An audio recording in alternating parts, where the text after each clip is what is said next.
PLO의 삶, 시편 119편 30절에서 44절 말씀으로 오늘도 하나님을 경험을 하기 원합니다.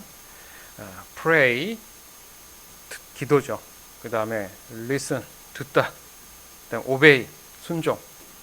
그래서 앞자를 따서 이제 PLO라고 명명을 해서 더욱더 우리가 하나님의 얼굴을 구하는 삶이 무엇인지를 좀 더 나누기 원합니다. 그래서 이걸 읽을 때 빨리 읽으면 삐에로가 돼요. 그러니까 꼭 기억하시고, 만약에 이 단어를 쓸 때는 띄어서 천천히 PLO의 삶 이렇게 꼭 기억하시면 좋겠습니다. 지금 우리에게 있어서 가장 현실적이고 시급한 문제가 뭐냐? 질문을 계속 던지죠. 저희가 그만큼 이게 굉장히 중대한 일이기 때문에 그래요. 그래서 똑같은 대답은 우리 입장에서는 하나님과 동행하고 있는 그 순간들을 보내고 있느냐 이거예요. 그러니까 뭐니 해도 지금 가장 시급한 문제가 뭡니까 했을 때 경제적인 거요, 지금 전쟁이 일어나고 있는데 그럼 여러 가지 사회적 문제요, 그런 게 아니라 지금 가장 우리에게 시급한 문제는 하나님과 동행하고 있는 그 순간을 보내고 있느냐. 모든 사람이 그렇게 보내면 전쟁이 어디 있겠어요. 다 구원받았는데. 맞죠? 다른 곳에서 답을 찾을 게 아니라 지금 내 마음 안에 가장 순간순간 시급한 문제는 뭐냐? 하나님과 동행하는 그런 삶을 지금 순간순간 살아가고 있느냐. 그러기 위해서 매 순간 내가 하나님의 얼굴을 구하는 내 자신을 지금 확인하고 있는가? 그런 질문을 매일 순간 던지세요. 그러면 하나님의 얼굴을 찾을 수밖에 없습니다. 결국 하나님의 얼굴을 구한다는 이 의미에서 보면 늘 하나님과 기도가 되고 있다.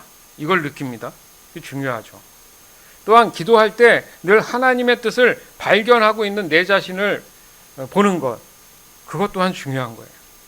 마지막으로 늘 하나님의 일하심에 동참한다는 그런 의미에서 온전한 내가 순종을 하고 있는가, 매우 중요한 겁니다.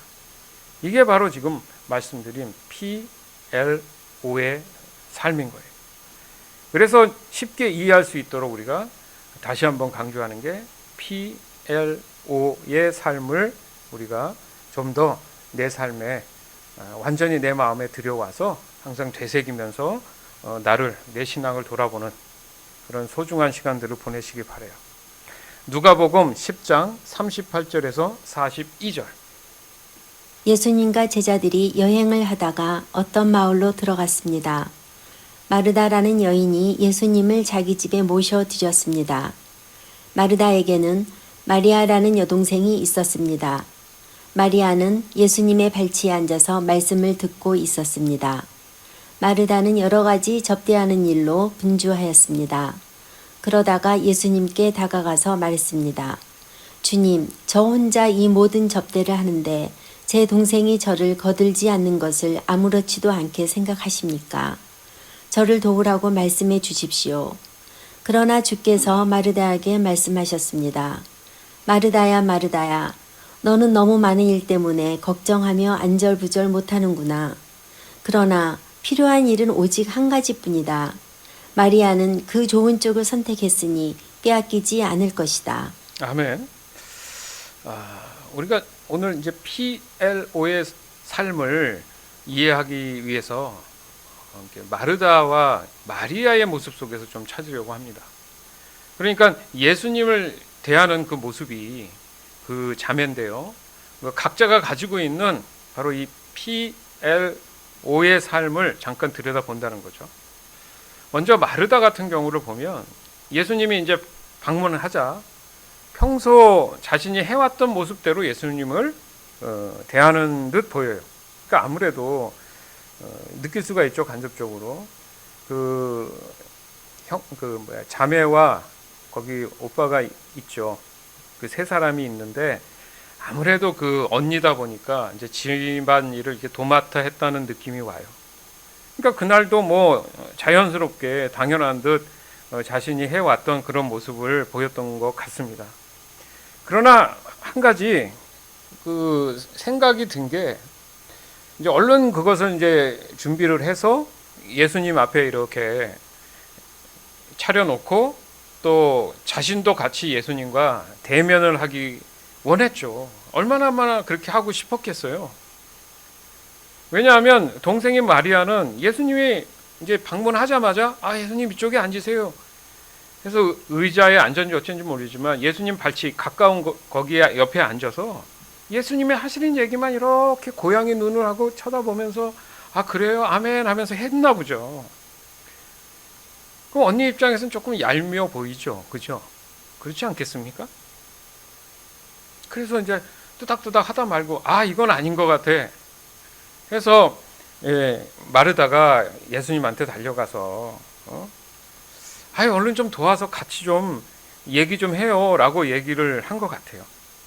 그러니까 마르다 얘기를 들어보면 주님 저 혼자 이 모든 접대를 하는데 제 동생이 저를 거들지 않는 것을 아무렇지도 않게 생각하십니까? 이 얘기 자체가 좀 화가 난 거죠. 그러니까 뚝딱뚝딱 소리가 막 날 거 아니에요. 예수님도 마리아한테 마리아야 너 여기 앉아있지 말고 좀 언니 좀 도와줘 뭐 이렇게 좀 자연스러운 모습인데 마르다 입장에서는 그런 생각을 한 거죠. 그리고 저를 좀 도와주려고 얘기 좀 하세요. 직접 마리아를 부른 게 아니라 또 예수님 통해서 이렇게 얘기한 거면 그 마리아가 평상시에도 좀 그런 모습이 있었나 보죠. 그런데 의외의 예수님의 반응이 나오죠. 도리어 마치 마르다가 뭔가 잘못한 듯 오해하게끔 지금 말씀하신 부분이 있잖아요. 그러면서 예수님이 마르다한테 마르다야 너는 너무 많은 일들 때문에 걱정하면서 안절부절 못하는구나. 여기서 이제 평상시에 마르다의 어떤 성격이나 성향이나 기질을 그런 마음을 좀 간접적으로 우리가 볼 수가 있지 않습니까? 그러니까 그 책임감인지 몰라도 그런 위치에 있는 사람들은 참 걱정 근심이 많죠. 그래서 안절부절 하겠죠. 그러면서 그 다음에 중요한 말씀을 이제 하십니다. 예수님이 마리아는 필요한 일은 오직 한 가지뿐이다 이렇게 먼저 얘기를 하세요. 오늘 이제 이 얘기를 하고 싶은 거예요. 이 말씀이 핵심이고 중심이고 또 예수님이 말씀하시는 중요한 요지가 이건 거예요. 필요한 일은 오직 한 가지뿐이다. 한 가지. 그렇다고 마르다가 뭐 예수님에 대한 믿음이 없었겠습니까? 그렇지 않죠. 그러나 그거보다 중요한 것은 과연 그 방법적인 면에서 오늘 이 PLO의 삶을 유지하고 있어야 된다는 그런 의미에서 예수님이 지금 그 말씀을 지금 하시는 거예요. 즉 마르다는 본의 아니게 아까도 말씀드렸지만 가정적인 그런 위치에서 자기의 어깨에 그 부담, 무거움이 있단 말이에요. 그 책임감 때문에 예수님을 대하는 방법 또한 자연스럽게 원래 했던 그런 모습으로 대했단 말이죠. 그러니까 예수님은 마르다에게 오늘 지금 우리가 나누는 걸로 얘기한다면 진정한 PLO의 삶을 깨닫게 되기를 원하시는 마음에서 지금 마르다한테 얘기하신 거예요. 저는 이 부분을 상당히 공감합니다. 그 당시에 무슨 성경 공부가 있고 PLO의 삶이 있습니다. 뭐 십자가의 복음이 있습니다. 뭐 이런 게 있었겠어요? 예수님이 처음 복음에 대한 부분을 말씀하시는데 누가 뭔가 정리했겠습니까? 그럼 마르다가 알겠습니까? 마리아가 알겠습니까? 그리고 손님 접대하는 게 문제가 있어요? 그렇지 않아요. 성경도 분명히 말씀하신 남을 대접할 때는 정말 마음을 다해서 넘치게 하라고 섬기라고 말씀하세요. 예수님이 마르다에게 손님 대접에 대해서 너무 유난 떨지 마라 이 얘기를 하시는 게 아니란 말이죠. 즉 다른 사람은 몰라도 지금 눈앞에 보이는 분이 누구예요? 복음이시잖아요. 그렇잖아요. 그냥 일반적인 어떤 좀 그 성인? 좀 유명한 분? 힘과 능력이 있는 분, 이런 인간적인 모습으로 보여서는 안 된다는 얘기죠, 지금. 그렇기 때문에 마르다 눈에 앞에 보인 예수님을 대면하는 그 의미는 현실적으로 그 육신의 대접이 우선이 아니라는 얘기를 하고 싶은 거죠. 그리고 동생이 예수님 옆에서 귀한 말씀, 복음을 듣고 있다면 도리어 언니 입장에서는 흐뭇해야죠. 그래, 우리 동생 잘 듣고 있구나. 그러니까 그 미묘한 시점에 대해서 지금 누구를 탓하기보다는 지금 중요한 핵심을 지금 예수님이 말씀하고 싶은 거예요. 그럼 마르다 입장에서도 언니 미안해. 예수님이 이렇게 말씀하시는데 완전히 몰입이 돼서 내가 진짜 언니 돕는 걸 잊어버렸어. 뭐 그럴 수도 있는 거죠, 사실. 근데 지금 제가 말씀드린 있던 이런 인간적인 대화가 지금 시급한 문제가 아니라는 거예요. 중요한 핵심은 언제나 강조하지만 지금 예수님이 말씀하시고자 하는 것은 뭡니까? 하나님과의 관계 회복에 대한 신앙의 자세를 지금 강조하고 계신 거예요. 어느 날 우리가 지금 볼 수 있게끔 쉽게 이해하기 위해서 우리가 일상에서 벌어질 수 있는 그런 마음의 갈등이라든지 그런 모습들을 여러분 자연스럽게 지금 상상하시잖아요. 그렇죠? 손님 오면 접대하는 모습, 뭐 이런 것들, 뭐 이런 거, 누가 옆에서 안 도우면 얄미운 거 똑같잖아요, 지금. 그러면서 그 미묘함 속에서 정말 중요하게 다루어야 될 문제가 뭔지를 지금 예수님이 말씀하시고자 하는 겁니다. 그래서 성경은 사람들에게 무엇을 먹을까, 무엇을 입을까 근심하지 마라. 그러니까 그걸 무시하라 그 얘기가 아니잖아요. 그것도 중요한 거 맞아, 사람이 살려면. 그러나 지금 더 중요하고 시급한 문제는 오직 하나님의 나라와 의를 구하는 거야. 그게 가장 시급한 문제야. 지금 그 말씀 하셨잖아요. 그런 맥락에서 보면 마리아는 어떻게 보면 먼저 자기도 모르게 하나님의 나라와 의를 구하는 모습이 된 거고, 마르다는 육신의 어떤 방법이 우선적인 모습으로 보여진 거예요. 그 생각들을 알고 예수님이 이제 마리아에 대해서 명확하게 얘기하시죠. 마리아는 그 좋은 쪽을, 그러니까 우선순위가 무엇인가 했을 때 그 좋은 쪽을 선택했으니 빼앗기지 않으리라. 빼앗기지 않으리라. 여러분, 세상에서 가장 좋은 게 뭡니까? 가장 좋은 게 뭐라고 생각해요? 모든 사람들이 마음 안에 공통적으로 생각이 떠오르는 게 있어요. 그거보다 더 좋은 거, 더 좋은 쪽을 선택했다고 얘기한 거예요, 마리아가. 그러니까 먹는 게 중요한 게 아니고 대접하는 것도 중요한 게, 지금 그 순서가 앞에 게 중요한 게 아니라 지금 당장 시급한 문제가 내가 예수님 발 아래 앉아 있는 게 더 시급하다. 그걸 선택했다. 가장 좋은 문제. 그 자리를 뺏기지 않을 것이다. 뭐예요? 확실히 마리아는 구원함을 받을 것이다. 영생함을 받을 것이다. 왜냐하면 하나님과의 이 친밀한 교제는 영적인 교감을 의미하거든요. 그렇죠?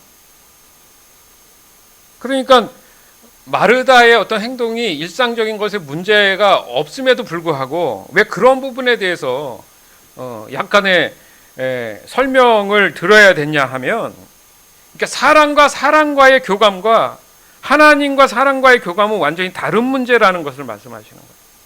생각하는 게 다르다는 거죠. 즉 우리가 하나님과의 이 친밀한 교제를 한다고 했을 때 곧 영적으로 가능한 일이구나. 바로 이 영적으로 가능한 일이구나. 이것이 먼저 그의 나라와 의를 구하는 것.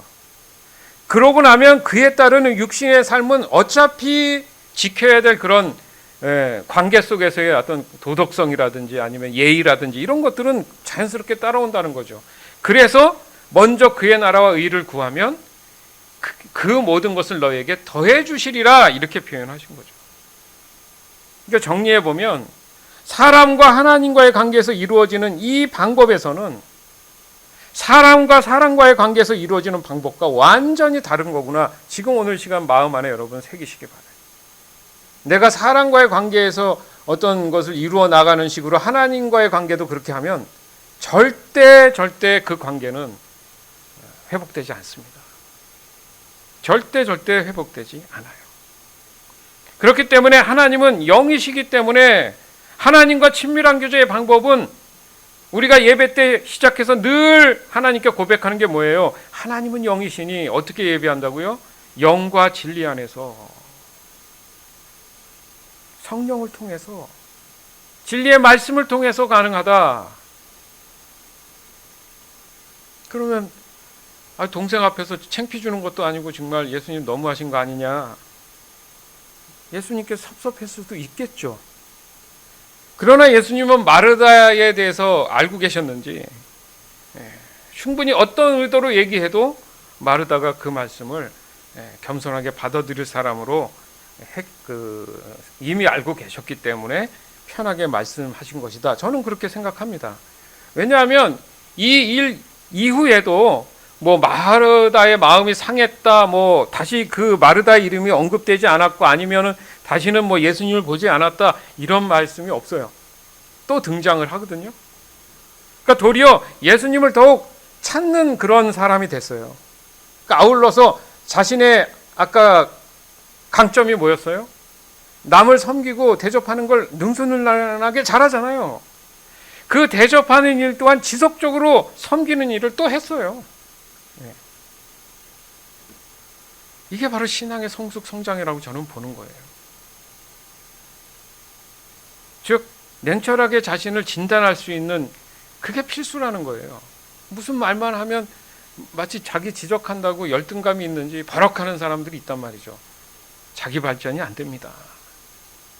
정말 진심으로 생각해서 해야죠. 그 사람을 지적질해서 깎아내리려고 하는 의도는 문제지만 정말 그 사람을 생각해서 하는 얘기들은 겸손하게 받아들일 수 있는 그런 마음이 있는 사람은 발전을 해요. 진짜 발전해요. 자기도 느껴요. 아, 이런 거였구나. 이렇게 하면 진작에 이렇게 할 걸.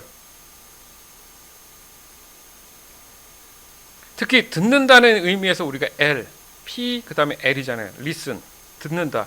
그 의미에서처럼 하나님의 말씀을 경청할 줄 아는 사람들을 보면 대부분 일상에서도 사람들과의 그런 관계에서도 경청을 잘하는 겸손한 마음을 가진 소유한 사람이더라는 거죠. 그래야 자신의 모든 면에서 발전할 수 있습니다. 아니, 자기가 모든 걸 알고 태어났어요? 갖고 태어났어요? 그냥 태어나서 교육을 받고 훈련을 받아도 제대로 인격적으로 못 쓰는 사람들이 얼마나 많습니까?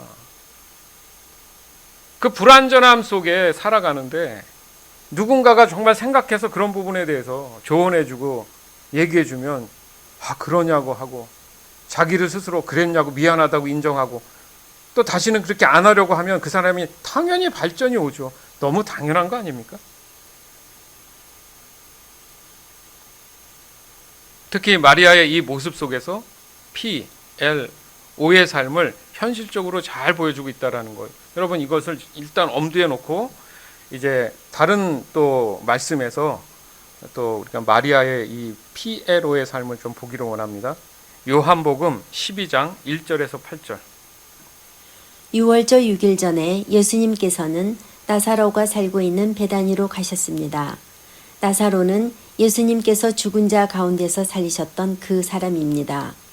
그 집 사람들은 예수님께 저녁 식사를 대접하였습니다. 마르다는 음식을 접대하는 일을 맡았고 나사로는 예수님과 함께 식사하는 사람들 속에 있었습니다. 마리아가 매우 비싼 나드 향유 약 300g을 가져와서 예수님의 발에 붓고 자기의 머리카락으로 그 발을 닦았습니다. 그러자 그 향기가 온 집안에 가득하였습니다. 예수님의 제자 중 한 사람인 가룟 사람 유다가 그곳에 있었습니다. 그는 나중에 예수님을 배반할 사람이었습니다. 유다가 말했습니다. 이 향유를 팔아 그 돈을 가난한 사람에게 나누어 주는 것이 좋지 않은가? 이것은 300데나리온에 해당하는 값비싼 것인데 말이야. 그러나 유다가 정말로 가난한 사람들을 생각해서 이 말을 한 것은 아니었습니다. 그는 도둑이었기 때문에 이런 말을 한 것입니다. 그는 돈주머니를 관리하는 사람이었는데 종종 돈주머니에서 돈을 제 맘대로 꺼내 쓰곤 하였습니다. 예수님께서 말씀하셨습니다. 이 여자가 하는 대로 내버려 두어라. 마리아는 내 장례를 치를 날을 위해 이 향유를 준비한 것이다. 가난한 사람들은 너희와 항상 함께 있겠지만 나는 너희와 항상 함께 있지는 않을 것이다. 아멘. 여러분, 나사로는 누군지 알잖아요. 대부분 다 압니다. 바로 그 자매의 오빠죠. 근데 아까 이제 예수님이 찾아갔던 그 사건 이후로 이제 나사로 오빠가 이제 죽어서 무덤에 갇혔다는 소식을 또 예수님이 가셔서 살려내시죠. 이제 그러고 나니까 이제 너무 감사하고 기쁘니까 또 이제 동네 잔치가 벌어졌다, 뭐 이런 의미인 것 같아요. 근데 보세요. 마르다는 여전히 음식 접대하는 일을 맡았잖아요. 마리아는 여전히 예수님 발 아래 있습니다. 바뀐 건 없어요. 근데 뭐가 바뀌었죠? 마르다의 마음이 바뀌었어요. 마르다의 신앙이 바뀐 거예요. 거기에 불만을 갖고 또 동생한테 너 왜 안 하고 있어 하지 않잖아요.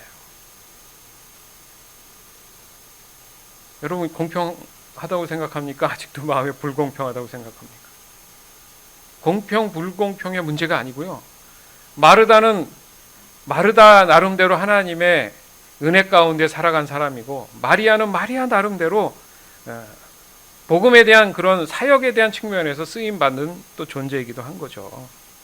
그렇죠? 근데 중요한 장면이 뭐냐면 사람들이 모였다. 죽은 자가 살아났는데 식사하고 모였다. 이게 이제 예표예요. 예수님의 이제 장사 지내심과 부활하심에 대한 천국 잔치에 대한 의미잖아요. 근데 이제 마리아가 이 매우 비싼 나드 향유 약 300g을 가져왔다라는 의미. 제가 알기로는요, 이게 얼마나 비싼 거냐면 대충 일반적인 직장이나 뭐 이런 사람들이 1년 월급치와 1년 월급 그 금액과 비슷해요. 엄청난 양이죠. 맞죠? 엄청난 양이란 말이에요. 그래서 그것을 예수님의 발에 부었다. 그리고 또 자신의 머리카락이 좀 길었는지 어쨌는지 그 머리카락으로 발을 닦았다. 와, 이건 대박 사건 아닙니까 이게? 그런데 핵심이 뭐예요? 그렇게 했을 때 그 향기가 온 집안에 가득했다. 하나님의 구원의 역사로, 성령의 충만한 역사가 모든 사람에게 영향을 미쳤다라는 그 의미라 해서 이게 말씀이 있는 거예요. 그걸 예표하신 의미에서 예수님이 마리아가 한 이 행동이 뭐라고요? 예수님의 장례를 준비한 것이다. 그것을 위해서 모은 것이다. 근데 여기서 한 사람 또 등장하는 인물이 있죠. 가룟유다라는 사람이 있는데 이게 굉장히 대조적입니다. 굉장히 마리아와 상반된 그런 신앙의 모습을 가지고 있어요. 그러니까 같은 향유인데 그 해석이 지금 다르단 말이에요.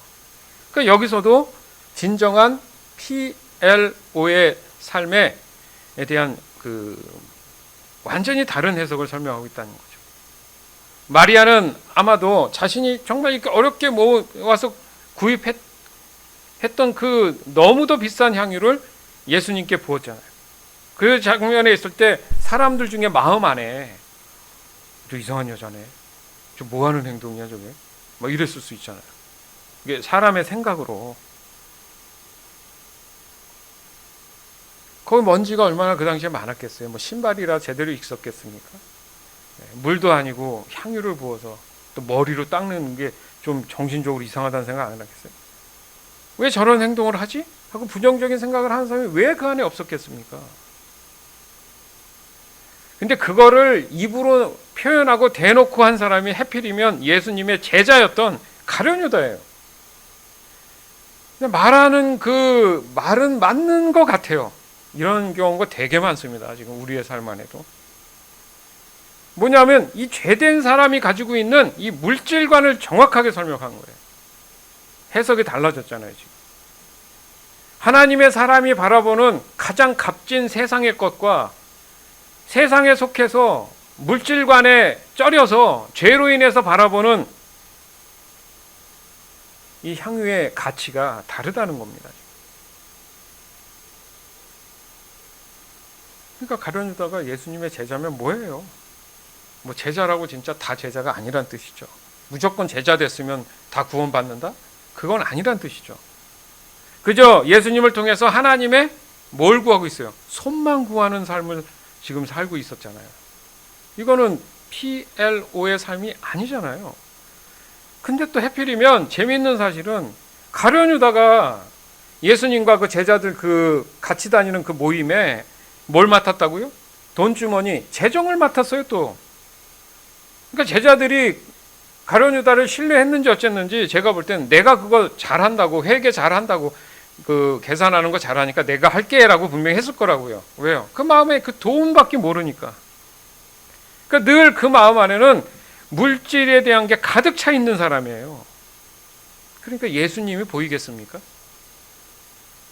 관심이 없죠. 예수님 얼굴도 잘 안 봤을 것 같아요. 손만 봤을 것 같아요. 왜? 우리 애완견들이나 이렇게 보면은 그 주인 맨날 손만 봐요. 손. 왜? 손에 먹을 거 왜 이렇게 손만 쳐다봐요. 손. 이렇게 보면 그렇잖아요.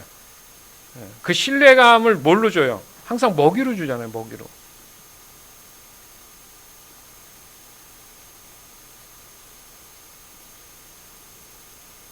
그러니까 자신의 마음이 또 제자인 입장이니까 야, 그 아깝게 차라리 헌금해 이런 얘기는 못하고 맞잖아요. 요즘 따지면 그렇잖아요. 헌금해 그 얘기는 못하고 야, 그 어마어마한 거를 차라리 팔아가지고 가난한 사람 도와주면 참 좋잖아. 속으로는 아깝다 이런 거죠. 다 주워 담을 수도 없고 예? 가증한 겁니다. 이런 사람들 많아요. 그러니까 재정을 아무나 보지 않아요. 큰일 납니다. 마음 없는 사람도 마음이 생겨요. 재정 보는 사람들이 기도를 세게 더 많이 해야 된다 뭐 이런 농담 비슷한 얘기를 하는 이유가 이 돈을 만지는 일은 그만큼 위험한 겁니다. 즉 향유가 사용된 그 의미를 깨닫지 못한 거죠. 그저 물질의 가치를 두고 그것을 소유하려는 욕심만이 그 본심에 있었기 때문에 적나라하게 죄된 세상의 모습이 그대로 보여진 거죠.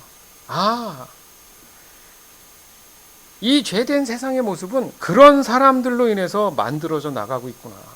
거기에 우리가 살아가고 있어요. 거기에 그리스도인들이 타협할 수 없다라는 거예요, 지금.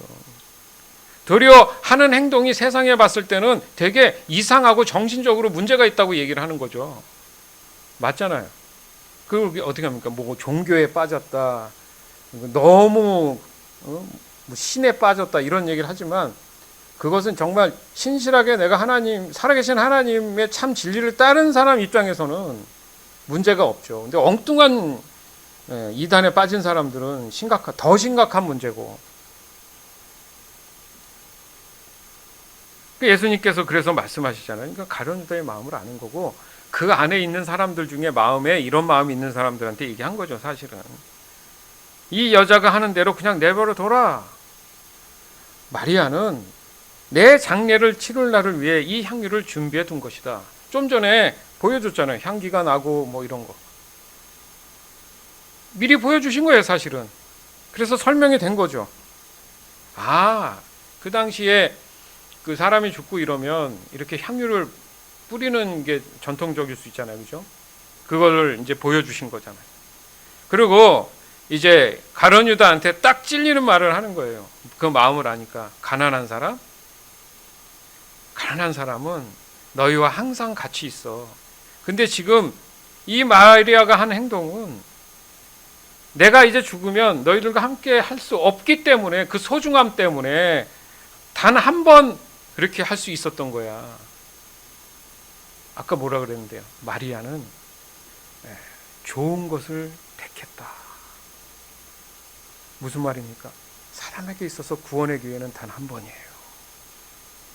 내가 죽고 다음 세대가 와도 가난한 사람은 존재해요. 그러나 네가 구원받는 것에 대해서 아직도 깨닫지 못하고 이렇게 넘어가 버리면 결국은 구원받지 못한 결과를 가져온다. 그거죠. 마리아는 늘 예수님과 소통하는 모습 속에서 하나님께 늘 기도하는 이 그의 모습을 발견할 수 있습니다. 그렇게 행동할 수 있는 원초적인 게 뭐라고요? 기도죠. 늘 기도하는 건데 마리아가 뭘 알았겠어요? 그냥 마음을 다한 거예요. 하나님 알기를 원하는 마음이 자연스러웠는데 그게 기도가 되더라는 거죠. 그로 인해서 언제나 하나님의 얼굴을 구한다는 것을 알 수 있습니다. 하나님 얼굴 구해야지 하고 했겠어요? 그렇게 이어지는 것이 바로 하나님 말씀을 예수님을 통해서 그 당시엔 들어야 되니까.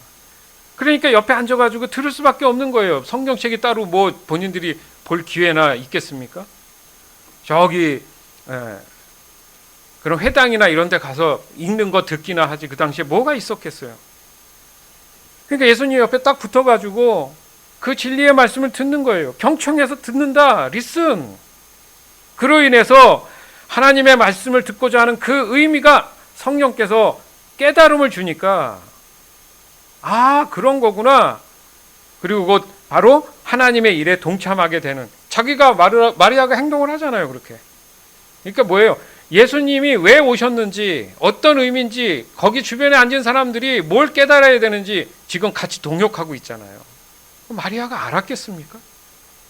성령의 인도하심을 받아서 하고 있잖아요. 이게 아주 기가 막힌 동역이고 동참인 거예요.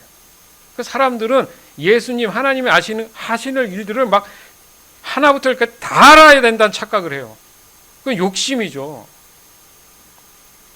그것 때문에 선악과를 따먹었는데 하나님을 더 알려고 하는 교만함 때문에 알려주시지도 않은 걸 알려고 하니까.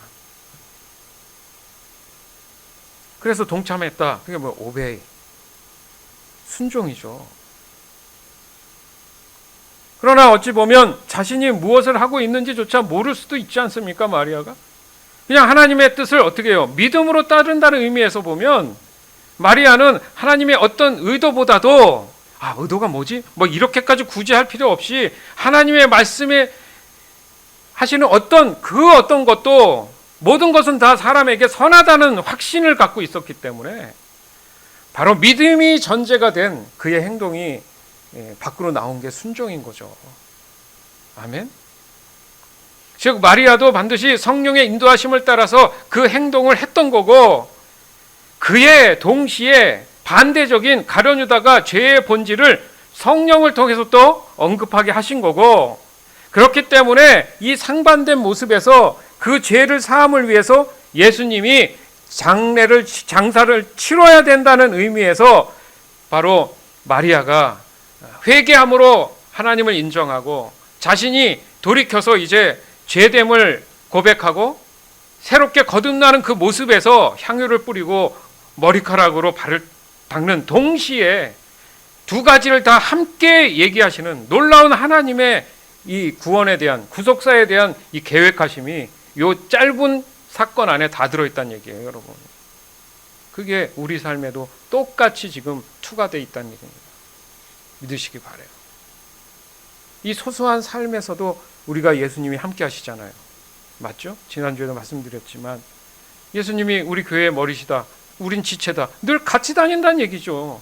그건 똑같은 상황이 벌어질 거 아닙니까? 그럴 때마다 나는 PLO의 삶으로 하나님께 반응하고 있는가?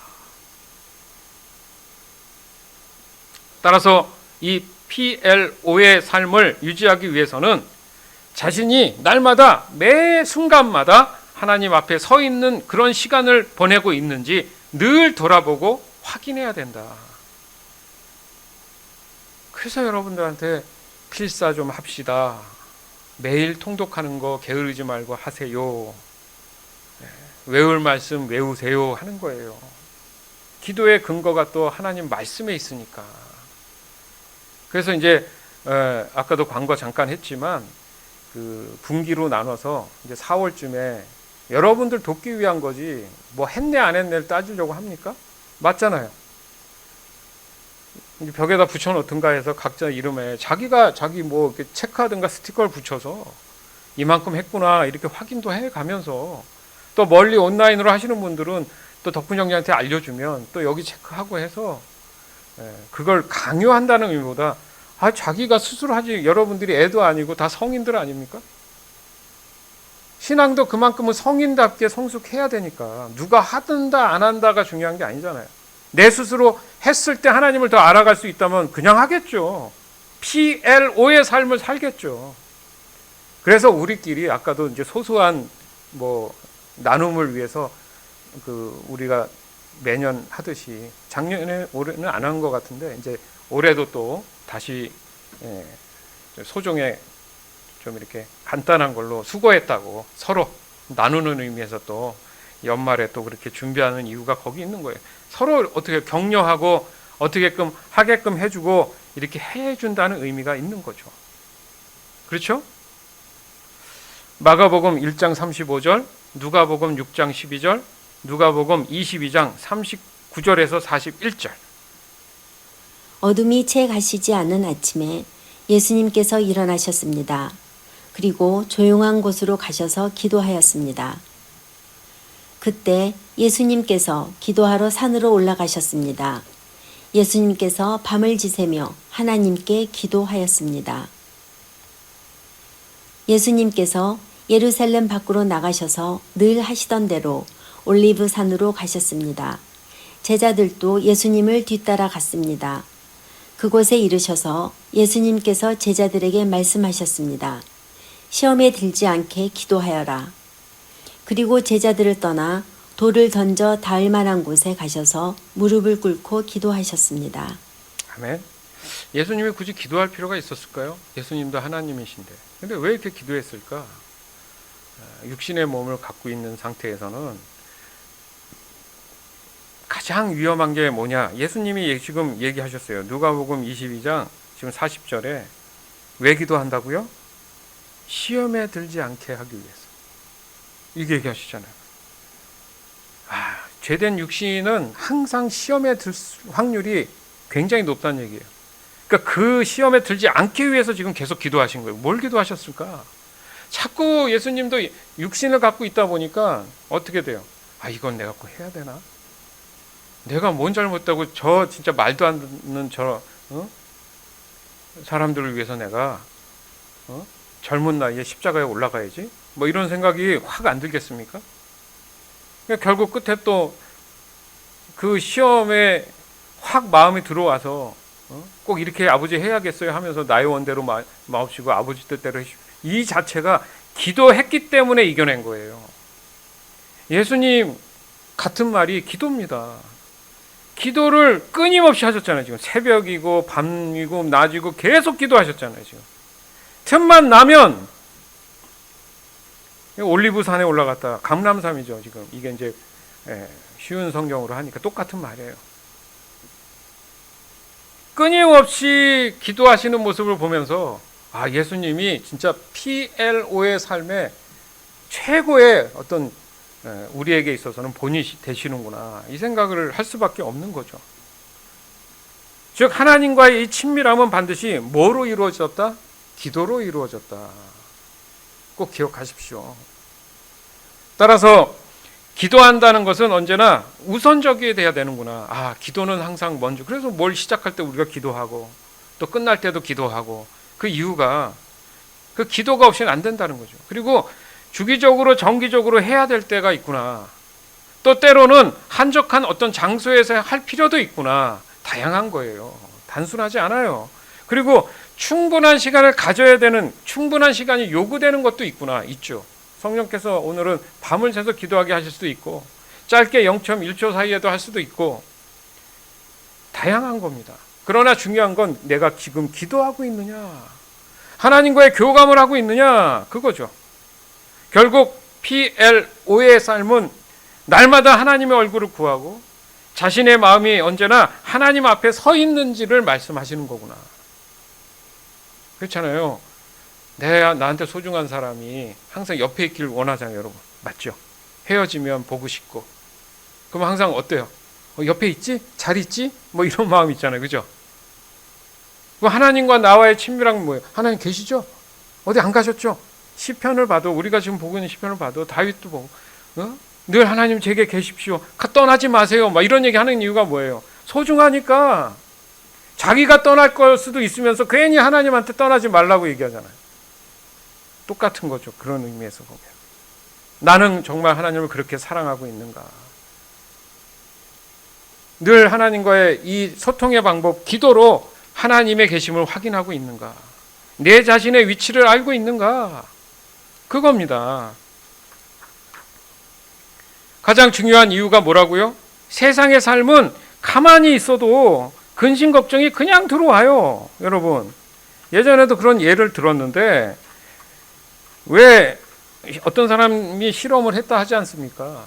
이렇게 비닐하우스처럼 온실을 이렇게 해놓고 그 사람한테 거기서만 생활하게, 그러니까 깨끗이 이제 목욕을 하고 그 밖에 나가면 먼지도 많고 하잖아요. 그러니까 그 사람은 과연 그런 먼지 없는 곳에 있으면 때가 안 나오나?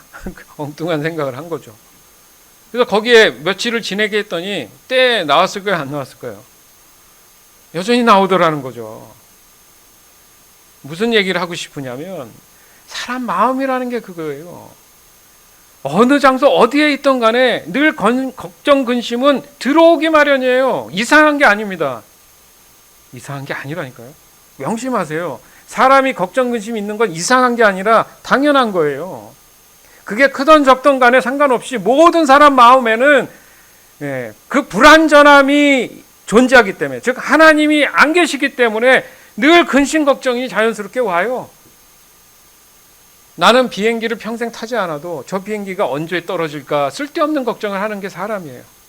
여러분 지금 거의 1년이 넘도록 항공기 비행기가 추락했다는 뉴스 몇 번이나 보십니까? 거의 없죠. 근데 비행기가 얼마나 많이 날아다니는 줄 아세요? 예? 근데 걱정 근심을 해요. 괜히 쓸데없는 걱정 근심이 들어요. 하지 않아도 될 걱정 근심이 드는 게 사람이기 때문에 뭐라고요? 당연하다. 당연하다. 마음이 좀 가벼워지셨습니까? 따라서 내가 하나님의 얼굴을 진정으로 구하는 사람이라면 이제는 의도적으로 그런 마음이 쫙 들어오면 더 이상은 어떤 근심 걱정도 나와는 상관이 없는 일이다. 속으로 얘기해도 좋고 말로 막 얘기해서 선포해도 좋고 그건 외부에서 들리는 잡음이다 라고 굳건히 마음을 먹고 그 마음에서 밀어낼 줄 알아야 돼요. 그게 신앙입니다. 아멘. 그 입으로 막 부정적인 얘기를 하잖아요. 왜 나한테만 그래? 뭐 걱정 근심 혼자 다 하고 있고. 그러면 사탄 마귀가 그렇지 옳았구나 맞아 하죠. 그런데 아니야. 나는 하나님의 자녀고 내 마음에는 지금 걱정 근심이 있을 수가 없어. 앞으로도 없어. 그러니까 당장 내 마음에서 떠나. 밀어내는 그런 얘기를 들으면 쟤 안 되겠네 하겠죠. 그러니까 의도적으로 밀어낼 필요가 있다. 아멘. 그렇게 하시기 바래요. 네. 아우 죽겠네 하지 말고 어떻게 하라고요? 아우 살겠네 하라는 얘기도 있잖아요. 네? 빌립보서 4장 4절에서 7절, 베드로전서 5장 7절에서 9절. 주님 안에서 항상 기뻐하십시오. 다시 말하거니와 기뻐하십시오. 여러분이 선하고 친절하다는 것을 모든 사람이 알도록 행동하십시오. 주님께서 곧 오실 것입니다. 걱정하지 말고 필요한 것을 하나님께 구하고 아뢰십시오. 감사하는 마음으로 하나님께 말씀드리십시오. 그러면 우리 주 예수 그리스도 안에서 그 어느 누구도 측량할 수 없는 평안이 여러분의 마음과 생각 가운데 풍성히 임할 것입니다. 모든 걱정과 근심을 하나님께 맡기십시오. 하나님께서 여러분을 돌보시고 계십니다. 마음을 강하게 하고 늘 주의하십시오. 원수 마귀가 배고파 으르렁거리는 사자처럼 먹이를 찾아 돌아다니고 있습니다. 마귀에게 지지 말고 믿음에 굳게 서 있길 바랍니다. 온 세상의 모든 성도들도 여러분과 같은 고난을 겪고 있습니다. 아멘. 왜 복음성가에도 왜 나만 겪는 고난이냐고 불평하지 마세요. 이런 찬양이 있잖아요. 그죠? 아마도 이 말씀을 보고 노래를 만든 것 같아요. 생각해 보면 자신만 가장 힘들고 가장 어렵다고 얘기하는데 분명히 말씀할 모든 성도, 온 세상의 모든 성도도 여러분과 같은 고난을 겪고 있습니다. 나만 그런 겪는 게 아니다. 그렇기 때문에 아까도 말씀드렸지만 시험에 들지 않도록 뭘 해야 된다고요? 기도해야 된다는 얘기가 마귀에게 지지 말라는 얘기잖아요. 무슨 말입니까? 마음을 뺏기지 마라. 그래서 지지 말고 믿음에 굳게 서라. 믿음에 굳게 서려면 도대체 어떻게 해야 되느냐 이거죠. 여기에도 보면 감사하는 마음으로 하나님께 말씀을 드리라는 거지 자기는 불안하고 하나님을 신뢰하고 믿을 수도 없으면서 필요에 대한 것만 구하는 것, 이게 바로 하나님의 손을 구하는 삶이라 그래요. 그런 사람은 하나님이 아무리 구해도 답을 주지 않는다. 분명히 우리가 나눈 적이 있어요. 그렇죠? 따라서 피에로의 삶을 살아가는 이 믿음의 사람에게 주시는 이 소중하고 굉장히 소망적인 말씀일 수밖에 없는 겁니다. 이게. 그러니까 소망하면 뭣도 주고 이게 소망이 아니라 그렇구나. 신앙생활함에 있어서 내 믿음에 대한 굳건함으로 인해서 결과적으로 내가 힘을 얻어서 이 땅 가운데 사는데 자유함으로 살 수 있구나. 이게 소망의 말씀인 거예요. 왜요? 결국 이 모든 것은 하나님의 뜻이기 때문에 그렇습니다. 즉 사람이 원래 가지고 있었던 하나님의 성품으로 바로 이 영육 간의 어떤 건강함을 유지하는 것. 이게 원래 사람의 모습이라는 거죠. 아멘? 따라서 피에로의 삶은 오직 하나님과 하나님의 목적과 하나님의 길만을 구하는 삶, 이렇게 정리할 수 있어요. 즉 하나님의 영광을 더욱 보기를 원하는 삶이 되겠죠. 그리고 하나님의 마음과 성품을 더욱 알기를 원하는 삶이 되겠죠. 그리고 하나님의 뜻을 더욱 알기를 원하는 삶, 그래서 하나님이 행하시는 일을 더욱 경험으로 알기를 원하는 삶이 된다는 겁니다. 시편 119편 30절에서 35절. 내가 진리의 길을 선택했습니다. 나의 마음을 주의 법도들에 맞추어 놓았습니다. 여호와여, 나는 주의 법규들을 단단히 붙들고 있습니다. 내가 부끄러움을 당하지 않게 해주소서. 내가 주께서 명령하신 길로 가고 있는 것은 주께서 나의 마음을 편안하게 하셨기 때문입니다. 여호와여, 나를 가르치시고 주의 법령들을 따르게 해주소서. 그러면 내가 끝까지 그것들을 지킬 것입니다. 나에게 깨달음을 주소서. 내가 주의 법을 지킬 것입니다. 내가 마음을 다하여 주의 법에 순종할 것입니다. 내가 주께서 명령하신 길로 가기를 원합니다. 이는 내가 그 길에서 기쁨을 발견하기 때문입니다. 아멘. 뭐예요? 우리가 늘 지금 믿음에 대한 얘기, 시험에 들지 않도록 기도한다는 얘기가 바로 31절에 나오잖아요. 단단히 붙든다는 건 꽉 잡고 놓지 않는다는 얘기. 뭘요? 나는 주의 법규들을, 하나님의 말씀을, 어떻게 말씀을 받죠? 성경을 보는 것도 있지만 그냥 글이지, 기도함으로 성령께서 지혜를 주셔야 그 말씀에 생명이 불어넣어져 있잖아요. 그 말씀을 내가 단단히 붙잡겠습니다. 이 말씀이죠. 결국 피에로의 삶은 어떻게 보면 하나의 모습을 가지고 있으면서 동시에 또 일어나는 어떤 믿음의 반응이구나. 자연스러움. 마리아의 모습처럼 누가 알려주지 않아도 자연스럽게 나타나는 믿음의 반응이구나. 그러기 위해서 중요한 게 뭐라고요? 30절에 내가 진리의 길을 선택했습니다. 수동적 자유의지. 참 진리의 길을 선택해야지만이, 즉 첫 단추를 잘 끼워야지 마지막 단추도 잘 마무리될 수 있다. 이거죠. 왜냐하면 참 진리는 사람의 마음을 자유케 해준다는 거죠. 예수님도 말씀하셨죠? 진리가 자유케 하리라. 내가 주께서 명령하신 길을 가고 있는 것은 뭐예요? 참 진리를 선택했다는 것은 주께서 나의 마음을 어떻게 한다고요? 편안하게 하셨기 때문입니다. 자유하잖아요. 뭘 하든 마음이 편하다는 얘기죠.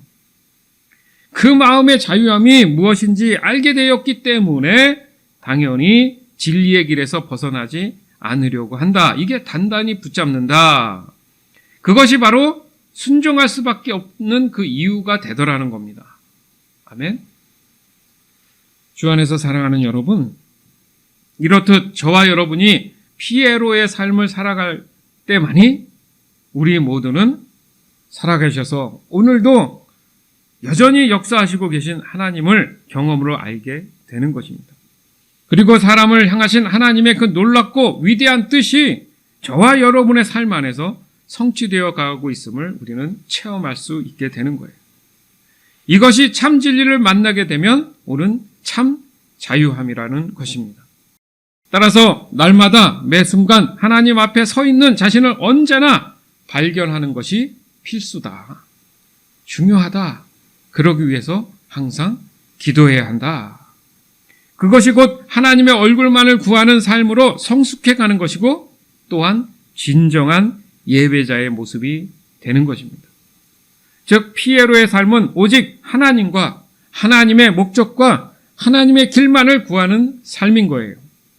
따라서 pray, 기도, listen, 듣다, obey, 순종.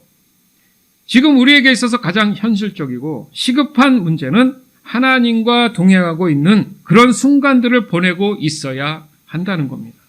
그것이 바로 피에로의 삶인 거예요. 그러기 위해서 매 순간 하나님의 얼굴을 구하는 내 자신을 확인할 수 있어야 된다는 거죠. 결국 하나님의 얼굴을 구하는 삶의 그 의미를 보면 늘 하나님과 기도하게 된다는 것. 그것이 중요하고 또한 기도할 때 늘 하나님의 뜻을 발견하는 것이 중요한 것이고 마지막으로 늘 하나님의 일하심에 동참한다는 의미에서 온전한 순종이 중요하다. 아멘? 오늘 이 말씀 반드시 기억하시면서 나 또한 피에로의 삶을 온전하게 이루며 살아가겠구나. 그런 마음에 믿음으로 고백하게 되는 저와 여러분이 되기를 주 예수 그리스도의 이름으로 간절히 축원합니다. 시편 119편 36절에서 44절. 나의 마음이 주의 법규들로 향하게 하시고 이기적인 이익들로 향하지 않게 해주소서. 내가 무가치한 것들에게서 눈을 떼게 해주시고 주의 말씀으로 나를 보호해 주소서. 주의 종에게 주의 약속을 이루어 주소서. 내가 주를 존경하겠습니다. 나는 수치를 두려워하오니 내게서 수치를 제거해 주소서. 주의 법은 선하고 완전합니다. 나는 주의 교훈들을 너무도 갈망합니다. 주의 의로움으로 나의 영혼을 새롭게 하소서. 여호와여, 주의 변치 않는 사랑을 내게 주소서. 주의 말씀대로 주의 구원이 내게 임하게 하소서. 그러면 내가 나를 비우는 자들에게 대답할 것입니다. 내가 주의 말씀을 믿습니다. 진리의 말씀을 나의 입에서 빼앗아 가지 마소서. 내가 나의 소망을 주의 기로에 두었습니다. 나는 언제나 주의 법을 지킬 것입니다. 영원토록 순종할 것입니다. 아멘.